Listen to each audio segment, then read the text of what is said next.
अस्सलाम वालेकुम। हम बात करेंगे आज congestive cardiac failure. Congestive cardiac failure किसे कहते हैं?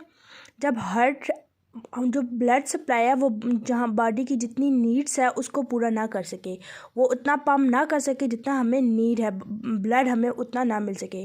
Unable to pump sufficient blood to meet the need of the body. अब ये क्यों हो सकता है? या तो उसके अंदर ये है कि उसने एबिलिटी फिल होने की या इजेक्ट होने की वो सही नहीं है, या ब्लड वॉल्यूम ज़्यादा हुआ हुआ है, या इंटरस्टिशियल फ्लूइड ज़्यादा हुआ हुआ है, जिसकी वजह से वो पंप सही तरीके से नहीं कर पा रहा ब्लड जो हमारी बॉडी में जो हमारी बॉडी को चाहिए, रिक्वायरमेंट्स है। अगर हम इसके सिम्टम्स की बात करें या हम इसके कॉजेज़ की बात करें तो अब जब ब्लड है तो ब्लड क्रोनी आर्टरीज से आ रहा है। तो क्रोनी आर्टरीज में जब ब्लड आ रहा है तो सुपीरियर वेना कैवा वगैरह से जब हमारे हार्ट में ब्लड आता है तो हम उसके रिलेटेड हम उसके सिम्टम्स या कॉज देखते हैं। पहले क्रोनी आर्टरी डिसीज़, कोई भी क्रोनी आर्टरी डिसीज़ की वजह से भी क्या हो सकता है कि हमारा हार्ट कार्डिक फेलियर की तरफ जा सकता है।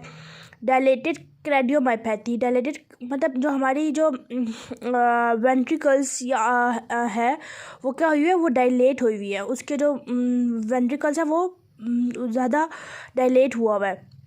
हाइपरटेंशन की वजह से, वेल्वुलर डिसीज़ की वजह से जो वॉल्व के थ्रू जो ब्लड जाता है लंग में वो उस पर कोई हो, या पेरिफेरल इडीमा हो, या डिस्पीनिया फ्रॉम पल्मोनरी भी हो सकता है।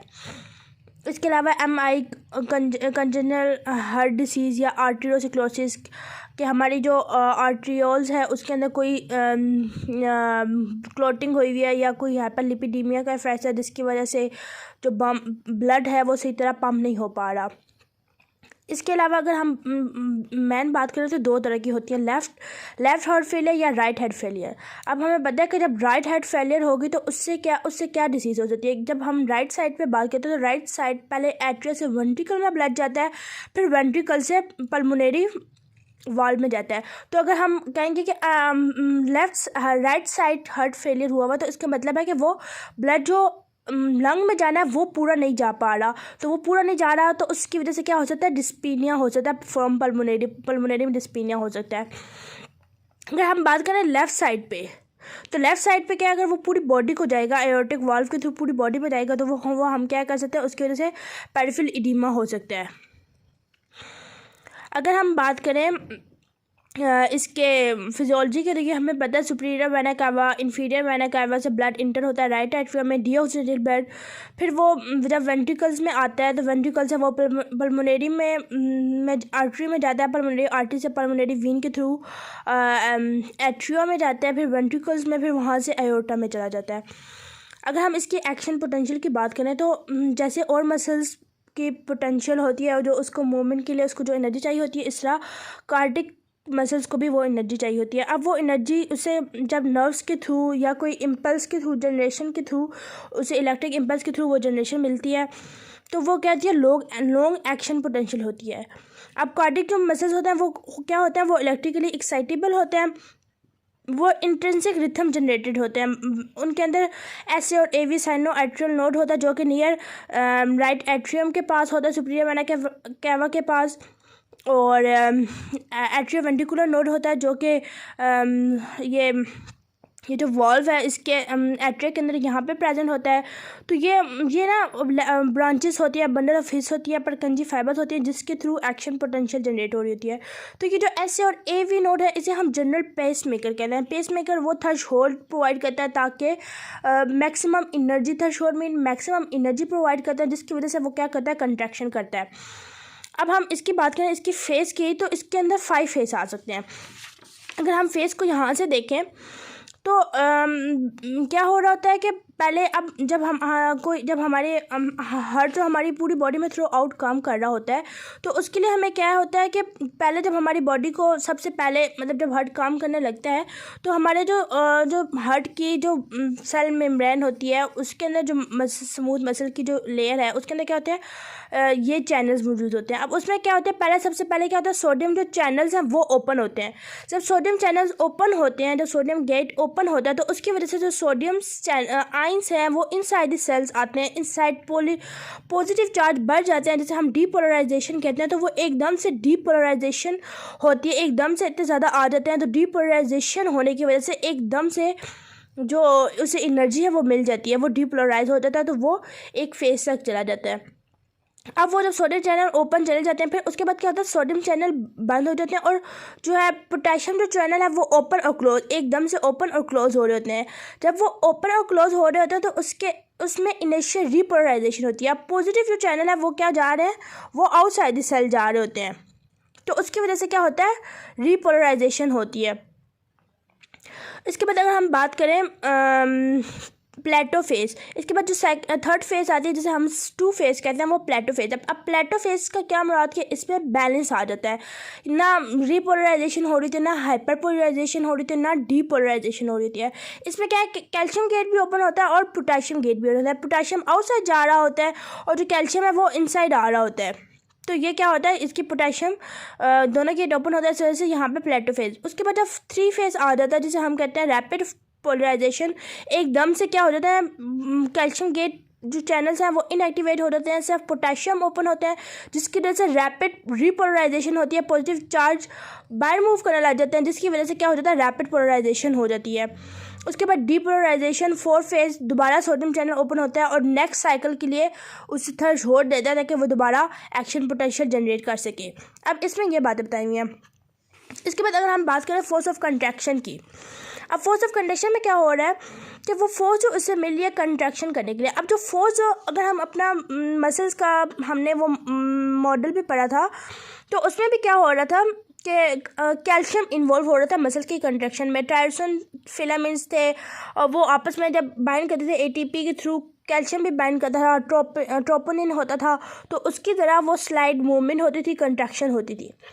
अब यहाँ पे भी क्या होता है, यहाँ पे भी जो कंट्रैक्शन का मेन सोर्स है वो कैल्शियम ही है, वो कैल्शियम ही करवा रहा है। तो जो हमारे अंदर सैक्रोप्लाज्म रेक्टुलम होता है वहाँ पे कैल्शियम स्टोर हुए हुए होते हैं। जब आउटसाइड से कैल्शियम हमारी सेल के अंदर आते हैं तो वो सैक्रोप्लाज्म रेक्टुलम को सिग्नल देते हैं, वो फिर वो क्या करते हैं और ज़्यादा कैल्शियम रिलीज़ करता है, जिसकी वजह से फिर कंट्रैक्शन होती है। अगर हम ये नॉर्मल फिनोमेना देखें तो ये कैल्शियम सेल अंदर आया, उसने क्या किया, ट्रिगर किया कि कैल्शियम सैक्रोप्लाज्मिक रेक्टुलम से रिलीज़ हो। फिर वो क्या हुआ, जब सैक्रोप्लाज्म से रीअटैक बहुत ज़्यादा, जब कैल्शियम की कंसनट्रेशन होगी तो वो सैक्रोप्लाज्मिक रेक्टुलम उसे रीअटैक करने लग जाएंगे, और जो सोडियम और कैल्शियम एक्सचेंजर है उससे जो कैल्शियम है वो एक्सट्रूजर हो जाएंगे। तो जो है सोडियम आयन वो इनसाइड द सेल आ जाएंगे। तो उसकी वजह से फिर हमने क्या करना है, अब उसको सोडियम चाहे जब बहुत ज़्यादा अंदर आ जाएंगे तो उसको बैलेंस करने के लिए हमने क्या किया, जो सोडियम एक और चैनल है जिसे हम कहते हैं सोडियम पोटेशियम एटीपेज, उसकी मदद से क्या हुआ कि सोडियम को बैलेंस करने के लिए वो क्या हुआ, सोडियम आउटसाइड मूव करने लग गया और पोटेशियम इनसाइड आ गए। तो बेसिकली ये जो है फिनोमेना हो रहा होता है।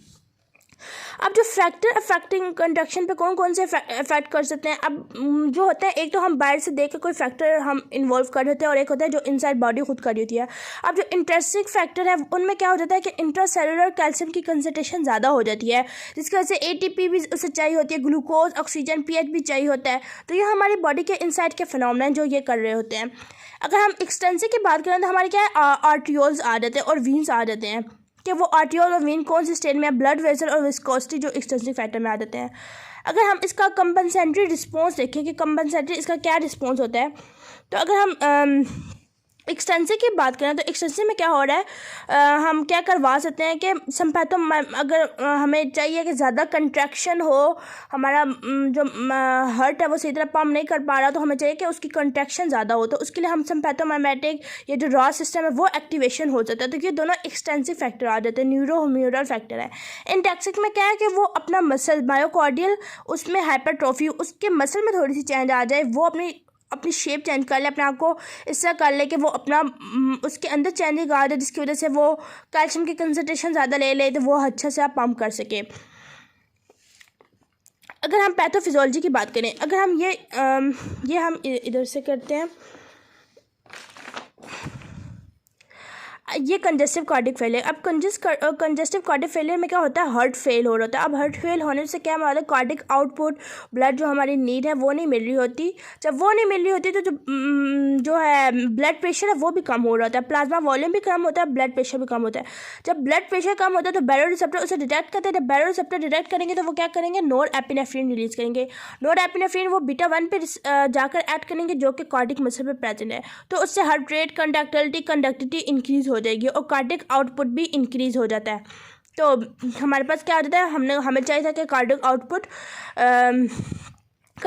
तो बेसिकली इंक्रीज हो गया, लेकिन हमें क्या चाहिए था कि हम देखते हैं। अगर नोरएपिनेफ्रिन की बात करें तो वो अल्फा 1 जो वेसल्स हैं उसके जो रिसेप्टर है वहाँ पे भी ऐड करके वेजो कंस्ट्रक्शन करवाती हैं। वेजो कंस्ट्रक्शन करवाने से क्या होता है, टोटल पेरिफेरल रेजिस्टेंस बढ़ता है, प्री लोड और आफ्टर लोड बढ़ता है और उसके बढ़ने से ब्लड प्रेशर भी बढ़ जाता है।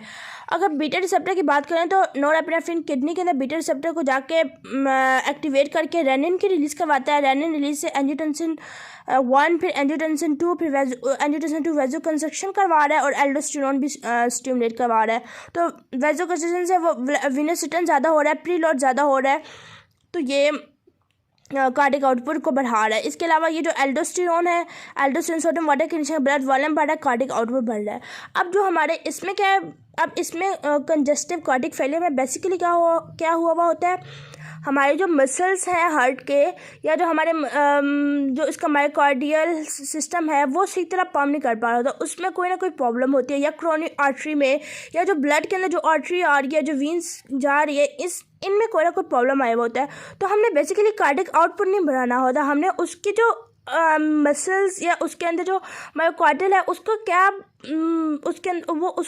उसको प्रॉब्लम आ रही है उसको करवाना होता है। अब वो हमारा अगर हम कार्डिक आउटपुट, अब ये तो हम कार्डिक आउटपुट सारे फिनोमेना से कार्डिक आउटपुट तो बढ़ा रहे हैं, लेकिन जो हमारा हार्ट अटैक है वो तो पंप नहीं कर पा रहा ना, उसके अंदर इतनी एबिलिटी नहीं है, उसके अंदर कोई प्रॉब्लम आई हुई है उसका, या वो मायोकार्डियल इन्फेक्शन हुआ हुआ है या इसीमिया हुआ हुआ है जिसकी वजह से वो फंक्शन अपना प्रॉपर कर नहीं पा रहा, तो हमने बेसिकली उसको ट्रीट करना है। अगर हम उसको ज़बरदस्ती भी कार्डिक आउटपुट बढ़ा दें वो अपना काम नहीं कर पाएगा, वो और ज़्यादा फोर्स लगाने की कोशिश कर सकता है लेकिन वो कर नहीं पाएगा। तो उसके लिए हमें कार्डिक आउटपुट नहीं बढ़ाना, हमें उसके फंक्शन को नॉर्मल करना है कि उसे क्या ज़रूरत है उसको प्रॉपर करने के लिए, कि उसे वो एकदम से इतना कार्डिक आउटपुट नहीं, वो आराम से अपना फंक्शन परफॉर्म करे जितनी हमारी बॉडी के नीचे हमें ब्लड सप्लाई करे। अब इसके लिए हमें क्या करवानी है, हमने कि हमारी जो कार्डिक है कार्डिक फेलियर, उसमें हमने कंडक्टिविटी इंक्रीज करवानी है, कि उसका जो मसल्स है वो कंडक्शन ज़्यादा होगी तो वो क्या करेगा, ब्लड सप्लाई ज़्यादा करेगा जितनी हमारी नीड है। तो उसके लिए सबसे पहले हमने आयोनोट्रोपिक एजेंट देने हैं। आयोनोट्रोपिक एजेंट वो जो होता है जो कंडक्टिविटी इंक्रीज करवाते हैं, हम आयोनोट्रोपिक एजेंट दे सकते हैं। इसके अलावा हम बीटा ब्लॉकर दे सकते हैं, क्योंकि बीटा ब्लॉकर अब हम ये क्यों दे रहे हैं, आप देखिए बीटा ब्लॉकर से तो कार्डिक आउटपुट तो बढ़ रहा है, हार्ट रेट भी बढ़ रहा है, कंडक्टिविटी, लेकिन ये कंपनसेटरी इफेक्ट है ना, ये सारी चीज़ें बढ़नी है, लेकिन हमें सिर्फ चाहिए कि हमारा कंडक्टिविटी बढ़े ना कि कार्डिक आउटपुट बढ़े, क्योंकि हमने चाहिए कि वो जो मसल्स जो उसके अंदर जो प्रॉब्लम आ रही है उसको ट्रीट करना है, तो उसके लिए हम बीटा ब्लॉकर दे देते हैं। इसके अलावा अब ये अल्फा वेसल के अंदर जाके वेजो कंस्ट्रक्शन का फिनोमेना दे रहे हैं हम, इसके अलावा अल्फा ब्लॉकर भी दे सकते हैं। अब वेजो कंस्ट्रक्शन हो रही है, इसके लिए हम वेजो डायलेशन भी दे सकते हैं। अब इसमें क्या हो रहा है, हमारा जो प्लाज्मा वॉल्यूम है वो क्या हो रहा है, कम हो रहा है, तो प्लाज्मा वॉल्यूम बहुत ज़्यादा हो गया, तो उसके लिए हम डाययूरेटिक दे सकते हैं कि हमारा प्लाज्मा वॉल्यूम कम हो जाए। हम एल्डोस्टेरोन एंटागोनिस्ट भी दे सकते हैं, क्योंकि एल्डोस्टेरोन एंटागोनिस्ट क्या करवा रहा है, ब्लड वॉल्यूम बढ़ा रहा है, तो उसके लिए हम एल्डोस्टेरोन एंटागोनिस्ट भी दे सकते हैं। इसके अलावा हम अगर ये वाली रेनिन सिस्टम की बात करें तो रेनिन इनहिबिटर दे के, रेनिन एंजियोटेंसिन रिसेप्टर ब्लॉकर, या हम इसे एस इनहिबिटर दे के ये सारा फिनोमेना स्टॉप करवा सकते हैं, क्योंकि हमें बेसिकली सिर्फ कंडक्टिविटी इंक्रीज करवानी है। तो हमें जो मेन जो चीज़ें हैं वो आयोनोट्रोपिक एजेंट है जो हमें ये देकर कंडक्टिविटी इंक्रीज करवाने हैं, हम इससे ये जो इसके कंपनसेटरी इफेक्ट है हम वो कम करवा रहे हैं। इसके अलावा नाइट्रोयूरेटिक पेप्टाइड्स, अब इसमें क्या होता है, हम ये भी दे सकते हैं, इसमें क्या होता है जो सोडियम की कंसनट्रेशन यूरिन में है वो ज़्यादा हो जाती है, जिसकी वजह से हमारा ब्लड वॉल्यूम कम हो जाता है, और ये वेजोडाइलेटर इफेक्ट भी देता है कि हमारी जो सोडियम की कंसनट्रेशन है वो यूरिन में ज़्यादा हो जाती है, ब्लड वॉल्यूम भी कम होता है और वेजोडाइलेटर इफेक्ट देता है। अगर हम इसकी बात करें, इसकी पैथोफिजियोलॉजी की, हम ये अगर जब हमारे पास ये ब्लड वॉल्यूम ज़्यादा हो जाएगा तो उससे क्या है, इडीमा भी हो सकता है, इडीमा की चांस भी हो सकते हैं। ये सारा वही बात लिखी हुई है। अगर हम इसकी बात करें पैथोफिजियोलॉजी की, इसके कौन कौन सी फिजियोलॉजी हो सकती है, तो अगर हम इसकी बात करें तो इसमें क्या हो सकता है, सिस्टोल और डायस्टोल, दो तरह के फंक्शन होते हैं। अब सिस्टोल जब हमारे हार्ट के अंदर ब्लड इजेक्ट हो रहा होता है तो हम उसे कहते हैं वो सिस्टोल हो रहा है, या जो प्रेशर जिससे इजेक्ट हो रहा है उसे हम सिस्टोलिक प्रेशर कहते हैं। और डायस्टोलिक जिस टाइम वो उसके ब्लड फिल हो रहा होता है, डायस्टोल हम उसे वे कहते हैं। अब ये क्या है, अगर हम कह रहे हैं कि डिसफंक्शन में तो वो सही तरह प्रॉपर फंक्शन नहीं कर पा रहा, तो उसके लिए हम कह सकते हैं कि अब वो क्या है, इनएडिक्वेट इजेक्शन, वो सही तरह इजेक्शन नहीं कर पा रहा, कि वो सही तरह फोर्स जनरेट नहीं कर पा रहा कि उसका जो सारा ब्लड है वो इजेक्ट हो, तो हम कह सकते हैं सिस्टोलिक डिसफंक्शन हुआ है। अगर हम डायस्टोलिक की बात करें, वो वो क्या हो रहा है, उसकी रिलैक्सेशन इतनी नहीं हो रही कि वो इतने अच्छे तरह रिलैक्स नहीं हो पा रहा कि उसके अंदर सही प्रॉपर ब्लड जितना उसे चाहिए फिल हो सके, तो हम ये कह सकते हैं कि डायस्टोलिक डिसफंक्शन है।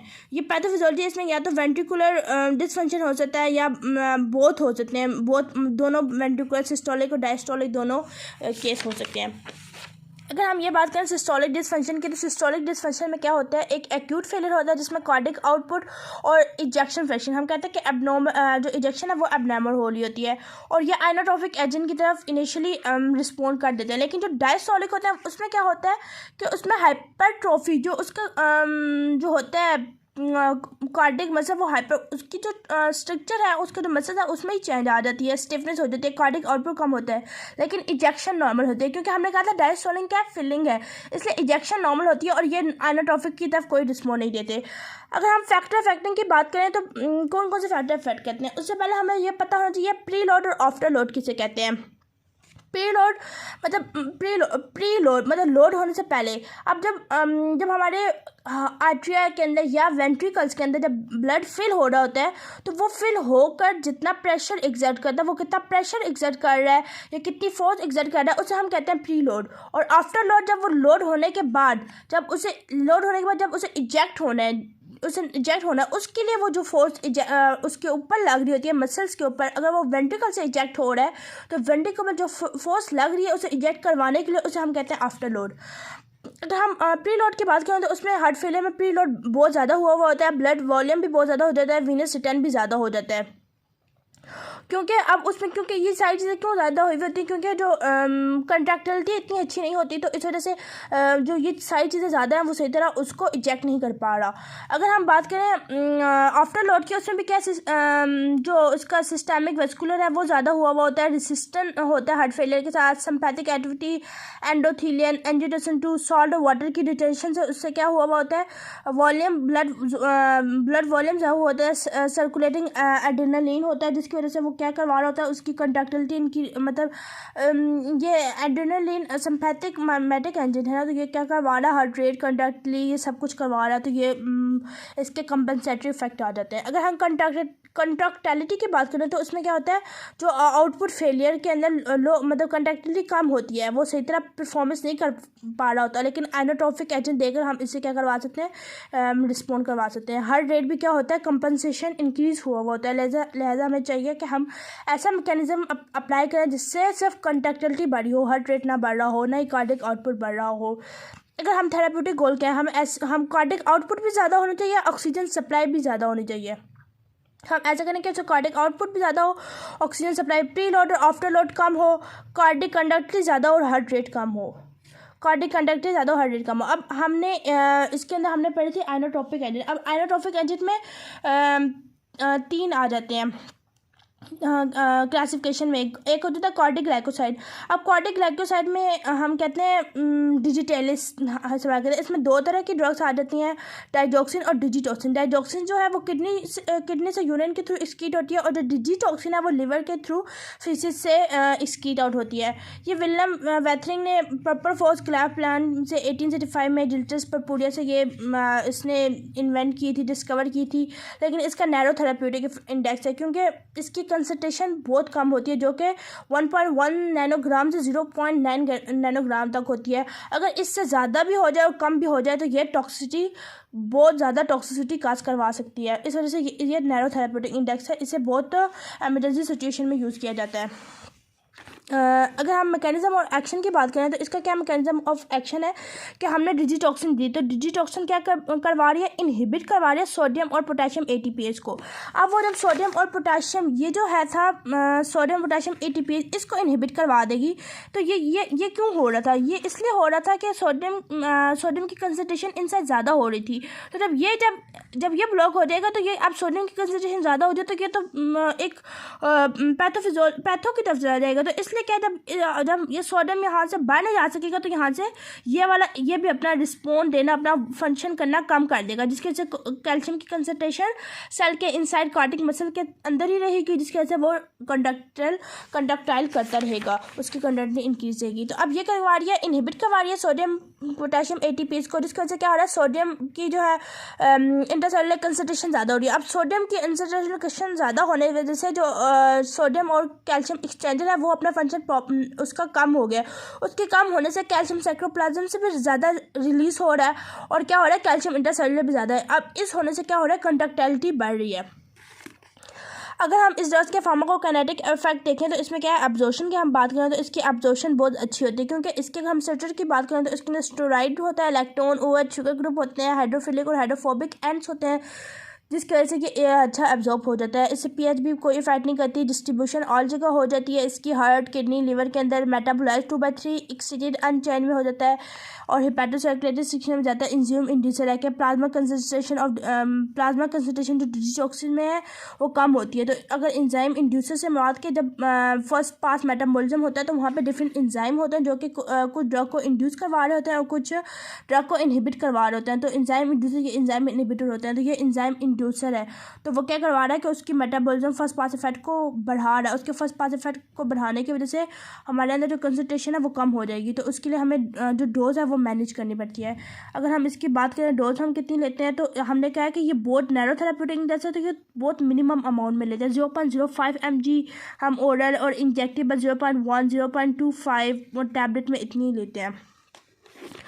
हम फार्माकोलॉजिकल एक्शन की बात करें तो हम बेसिकली हमने क्या करवानी है, कंडक्शन इंक्रीज करने, तो फोर्स ऑफ कंडक्शन ज़्यादा हो रही है, मायोकार्डियल कंडक्शन भी ज़्यादा हो रही है, जिसकी वजह से जो एन डायस्टोलिक वॉल्यूम है वो कम हो रहा है, कंडक्टिव इंक्रीज हो रही है, सिम्पैथिक एक्टिविटी से जो हार्ट रेट बढ़ रहा हुआ था वो भी कम हो रहा है, हार्ट रेट भी कम हो रहा है, और वेगल टोन जो है इन्हेंस हो रही है, पैरासिम्पैथिक एक्टिविटी इन्हेंस हो रही है, क्योंकि कंडक्टिविटी इंक्रीज करवानी है, वो हार्ट रेट को कम करवा रही है, ऑक्सीजन डिमांड कम हो रही है।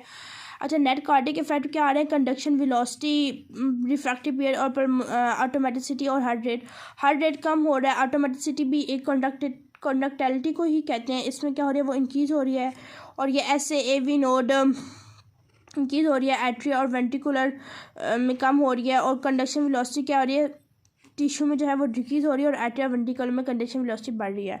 एडवर्स इफेक्ट के हम बात करें तो हाइपोकैलेमिया हो जाता है। अब ये क्या है, हमने बात किया कि इसमें हम जो इसकी हम जो इनहिबिट कर देते हैं सोडियम पोटेशियम ATPs को, तो इसकी वजह से अब ये जब इसको इनहिबिट करते हैं तो आप देखो कैल्शियम आउटसाइड नहीं जा पा रहा, तो उसकी वजह से हाइपोकैलेमिया का फायदा आ जाता है। तो उसके लिए हमें चाहिए कि हम पोटेशियम सप्लीमेंट लें। पोटेशियम हमारी बॉडी के लिए बहुत ज़्यादा ज़रूरी है। इसके अलावा क्या हो सकता है, रीनल इंसफिशिएंसी में हम ये नहीं ले सकते, क्योंकि यहाँ पे जो ये जो है डोज है ये रीनल से भी एक्सक्रीड आउट हो रही है, तो इस वजह से हमें फिर रीनल इंसफिशिएंसी में भी अगर हो तो डोज एडमिनिस्टर करनी पड़ती है।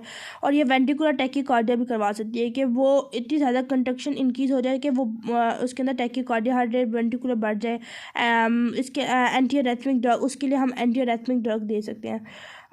अगर हम क्या चीज़ें जो इसको टॉक्सिसिटी की तरफ लेके जा देते हैं कि हम उसकी pH चेंज कर लें यूरिन की, ड्रग आयोनाइज करवा लें एक्सक्रीशन के थ्रू, या हम चारकोल दे के उसकी अब्जॉर्प्शन को इंक्रीज़ करवा सकते हैं, या हम एंटीडोट दे सकते हैं। मतलब जब ये हो जाए ना, एडवर्स इफेक्ट हो जाए, तो हम कैसे ठीक कर सकते हैं, हम तो फ़ौरन हमें अगर डिजॉक्सिन का लेवल बढ़ जाए तो वो टॉक्सिसिटी काज करवा देता है, तो उसकी टॉक्सिसिटी को इफेक्ट करने के लिए हमें फ़ौरन जो हमने डिजॉक्सिन दे रहे हैं उसे स्टॉप कर लेनी है, डिजिटलाइजेशन थेरापी। इसके अलावा हमें ना ये जब हम ये डोज दे रहे होते हैं तो हमें रेगुलर मॉनिटरिंग करनी पड़ती है इलेक्ट्रोलाइट्स के, इसकी लेवल सीरम सही है, हाइपो। इसके अलावा हमें पोटेशियम के लेवल भी चेक करने पड़ते हैं, पोटेशियम के लेवल भी बहुत इफेक्टिव होते हैं। अगर यहाँ पे बहुत ज़्यादा इसकी अगर इसकी टॉक्सिन हो जाए तो हम पीएच को चेंज करके इसकी स्कीर करवा सकते हैं, चारकोल दे के कि एब्जॉर्प्शन कम हो, एंटीडोट दे के वो इसके साथ बाइंड हो जाए। और अगर एडवर्स इफेक्ट अलग देखें तो इसके अंदर जीआईटी के अंदर एनोरेजिया, नोजिया और वॉमिटिंग वगैरह काज करवा सकती है। ऑटोमेटिसिटी के अंदर ऑटोमेटिसिटी इंक्रीज करवा सकती है। ईसीजी में पीआर इंटरवल, क्यूटी मिशन और एसटी डिप्रेशन करवा सकती है। अब इंटॉक्सिटी को ये जो मैंने आपको बताया कि स्टॉप डिजनलाइजेशन कर लें। क्लोस्ट्रीलिमिया में क्या होगा कि वो अब्जॉर्ब करने लग जाएगा तो डाइजॉक्सिन कम हो जाएंगे।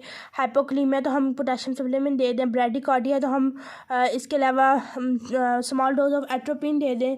टैकीकार्डिया हो रही है तो एंटीरिथमिया दे दें। पेस मेकर कैथर या एंटीबॉडी दे दें अगर ये इफ़ेक्ट्स आ रहे हैं। अब थेरेप्यूटिक यूज़ में हम लेफ्ट वेंट्रिकुलर सिस्टोलिक डिसफंक्शन में इस्तेमाल कर सकते हैं और heart failure with atrial fibrillation, आर्टियल fibrillation में जो हार्ट फेलियर होता है उसमें भी इस्तेमाल कर सकते हैं।